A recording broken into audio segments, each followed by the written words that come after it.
புள்ளின் வாய் கீண்டானை பொல்ல அரக்கனை கிள்ளிக் களைந்தானை கீர்த்திமை பாடிப்போய் பிள்ளைகள் எல்லாரும் பாவை களம்புக்கார் வெள்ளி எழுந்து வியாழம் உறங்கிற்று புள்ளும் சிலம்பின கான் போதரிக் கண்ணினாய் குள்ளக் குளிரக் குடைந்து நீர் ஆடாதே பள்ளி கிடத்தியோ பாவாய் நீ அந்நாளால் கள்ளம் தவிர்ந்து கலந்தேலோர் எம்பாவாய்.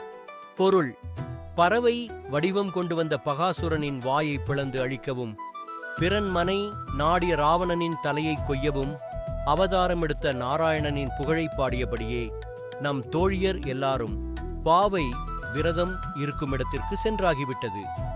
கீழ்வானத்தில் வெள்ளி முளைத்துவிட்டது, வியாழன் மறைந்துவிட்டது, பறவைகள் கீச்சிட்டு பாடுகின்றன. தாமரை மலர் போன்ற கண்களையுடைய பெண்ணே, விடியலை உணர்த்தும் இந்த அறிகுறிகள் தெரிந்தும் உடல் நடுங்கும்படி குளிர்ந்த நீரில் நீச்சலடித்து குளிக்க வராமல் என்ன செய்கிறாய்? அந்த கண்ணனை நினைக்கவும் ஒவ்வொரு நாளும் நன்னாளே. மார்கழியில் அவனை நினைப்பது இன்னும் சிறப்பல்லவா? எனவே தூக்கம் என்கிற திருட்டை தவிர்த்து எங்களுடன் நீராடவா. விளக்கம்: கள்ளம் தவிர்ந்து என்கிறாள் ஆண்டாள். தூக்கம் ஒரு திருட்டுத்தனம். பொருளை திருடினால் மட்டும் திருட்டல்ல, நேரத்தை வீணடிப்பதும் ஒரு வகையில் திருட்டுதான்.